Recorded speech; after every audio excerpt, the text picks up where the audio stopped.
Okey. Punca-punca berlakunya gastritis. Okey. Cikgu boleh naikkan slide yang seterusnya. Ada beberapa punca yang pada saya kategorikan macam inilah dia slide sebelum tu. Sebelum tu. Sebelum ada satu slide sebelum tu. Okey. Ini ada bila kita buat pembacaan mengenai punca-punca gastritis ni ada banyak.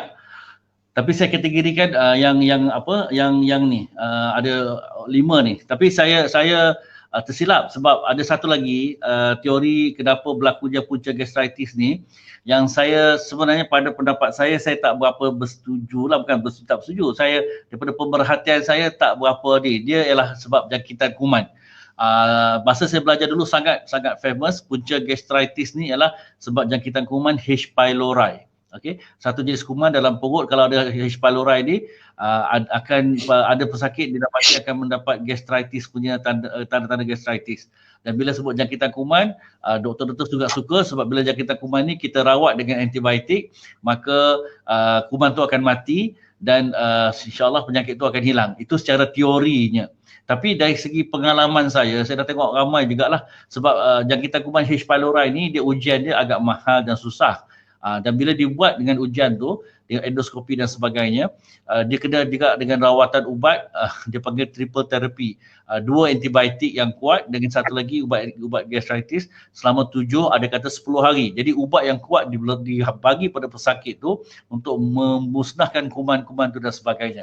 Tapi daripada pemerhatian saya, daripada pengalaman saya yang tak berapa lama sangat dah ni, saya dapati orang yang dah dirawat dengan rawatan H. pylori triple therapy ni pun dia masih lagi datang balik dengan masalah gastritis, tanda-tanda gastritis dan sebagainya. Jadi adakah H. pylori ni betul-betul menyebabkan gastritis? Pada pendapat saya satu-satu benda yang agak saya akan question mark lah. Tapi itu salah satu punca yang mana-mana kita search kat mana pun, dalam kita Google ke apa, search mana pun, dia akan sebutkan salah satu punca gastritis ni adalah jangkitan kuman H. pylori.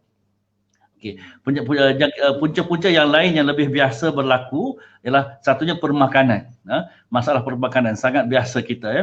Permakanan ni pada saya bagi pada 3. Satunya orang yang suka skip sarapan. Orang suka skip sarapan, dia senang dapat gastritis.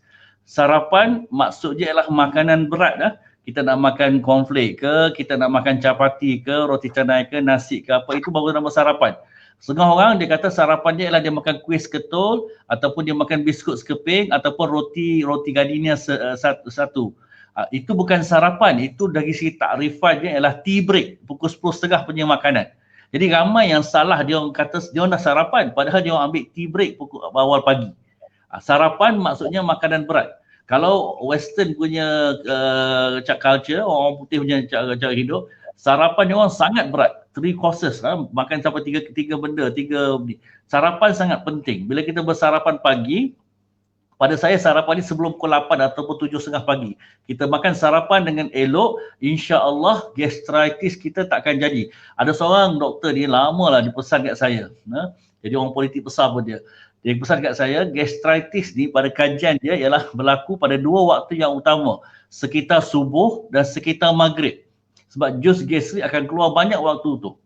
Jadi sebab tu kalau siapa yang ada masalah gastritis ni, kalau dia bersahur dengan elok, untuk berpuasa, sahur pukul 5 ke 5.30, bersahur dengan elok, makan benda berat semua, insya-Allah dia tak akan ada masalah untuk berpuasa. Sebab jus gastrik banyak keluar sekitar subuh. Perut dia dah ada isi, tak ada masalah. Sebab tu ramai pesakit saya bila saya tengok balik, dapati dia orang bila dia orang ada gastritis teruk ni, bila dia sarapan bersahur dengan elok, dia orang tak ada masalah untuk berpuasa bulan Ramadan. Pada saya orang yang tak nak puasa bulan Ramadan sebab gastritis ni adalah orang yang berdaah je, iman dia nipis macam tu bawah, dia tak nak puasa. Dia boleh puasa. Orang ada gastritis ni boleh puasa dengan syarat dia ikut secara yang betul sunnah Nabi, dia sahur dilewatkan dengan makan yang betul sahurnya. Okey, jadi kita amalkan benda tu. Bila kita dah buka puasa, kita tak puasa, sarapan kita awal dan benda makanan sarapan kita heavy, berat, makanan berat. Jadi sarapan sangat penting, sarapan awal sangat penting. Okey. Nombor 2-nya kafein. Kafein ni ada banyak dalam minuman kita, minuman Milo, Milo chocolate drinks, minuman coklat kita, apa benda yang bercoklat, atau koko tamar ke apa ke yang berkoko, bercoklat, minuman yang ada Nescafe, minuman yang ada kopi ataupun air gas. Ini air minuman-minuman yang boleh menyebabkan gastritis berlaku. Dia sarapan adalah sarapan ais biskut sekeping, minum pula kopi. Selamat, gastrik akan teruk. Jadi kena tinggalkan. Kafein boleh menyebabkan gastritis. Satu lagi bab makanan ni ikut masing-masing. Biasanya orang kata berangin ataupun pedas. Pedas, cuka, pada saya durian, pulut, petai, jering, kenuak, cempedak, nangka. Ini buah-buahan, makanan-makanan yang sangat-sangat senang untuk menyebabkan gastritis. Sambal tumis petai dengan udang, Masya Allah sedap. Tapi kalau tak badan kita tak sesuai, jangan main-main dengan benda-benda macam tu. Ini faktor yang kedua lah, permakanan.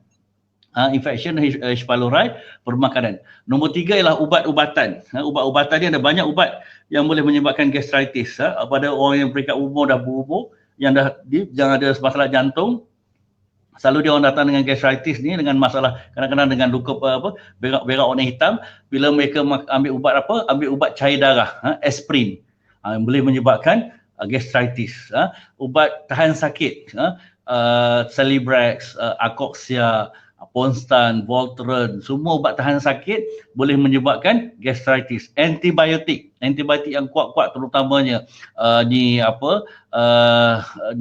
Zinat, Augmentin, Curam, semua tu, ubat antibiotik yang kuat-kuat ni boleh menyebabkan gastritis. Satu lagi adalah emosi.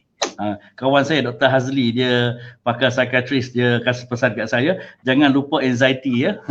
Dia kata memang emosi ni boleh menyebabkan gastritis. Dan yang teruknya emosi ni dia vicious circle.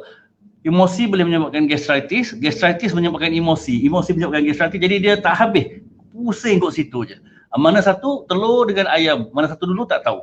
Anxiety boleh menyebabkan gastritis menyebabkan anxiety, dan dia vicious circle yang teruk. Dan emosi inilah yang selalu dialami oleh orang yang berumur terutamanya. Makcik-makcik datang klinik saya, yang pakcik-pakcik datang klinik saya, rindu ke anak-anak tak telefon, tak jumpa, tak balik tegur siapa semua. Ini yang menyebabkan emosi mereka terganggu dan menyebabkan mereka ada gastritis.